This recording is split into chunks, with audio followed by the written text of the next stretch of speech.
अमरावतीमध्ये online cyber जुगाराविरोधात गुन्हे शाखेने मोठी कारवाई केली आहे. फन टार्गेट आणि गोल्डन चान्स या वेबसाईटच्या माध्यमातून सुरू असलेल्या ऑनलाईन चक्री सट्ट्याचा पर्दाफाश करत पोलिसांनी 2 आरोपींना अटक केली आहे. या कारवाई दरम्यान मोबाईल फोन, जुगारासाठी वापरण्यात येणारे साहित्य आणि रोख रक्कम जप्त करण्यात आली आहे. अमरावती शहरात ऑनलाईन सायबर जुगाराचे रॅकेट पुन्हा एकदा पोलिसांच्या रडारवर आले आहे.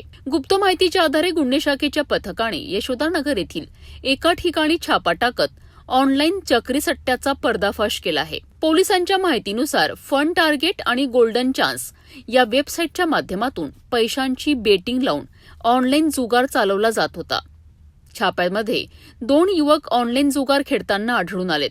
पोलिसांनी त्यांना ताब्यात घेत घटनास्थळावरून मोबाईल फोन, जुगारासाठी वापरण्यात येणारे साहित्य आणि 14,380 रुपयांचा मुद्देमाल जप्त केला आहे.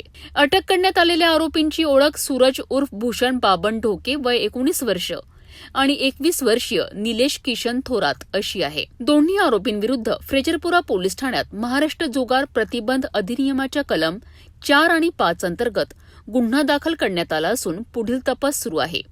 ही कारवाई पोलीस आयुक्त राकेश ओला यांच्या निर्देशानुसार गुन्हे शाखेचे पोलीस निरीक्षक अतुल वर यांच्या नेतृत्वाखाली करण्यात आली आहे. अमरावती पोलिसांनी ऑनलाईन जुगाराविरोधात मोठी कारवाई करत सायबर सट्ट्याच्या रॅकेटला धक्का दिला आहे. या प्रकरणात आणखी कोणाचा सहभाग आहे का याचा तपास आता पोलीस करीत आहेत.